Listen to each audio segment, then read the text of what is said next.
Hey, everybody, what's the story behind King Josiah's terrible, no good, very bad cult reform?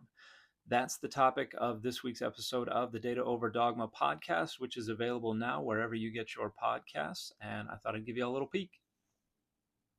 The image that most people have about biblical times is that God's people, as sort of presented in the Bible, we're always just, we worship our one God, and that's all there is. And, as long as you're one of our people, that's all you do.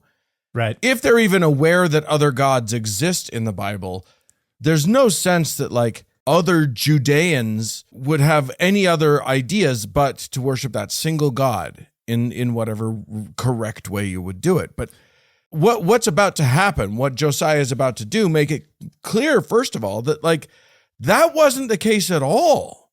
Yeah.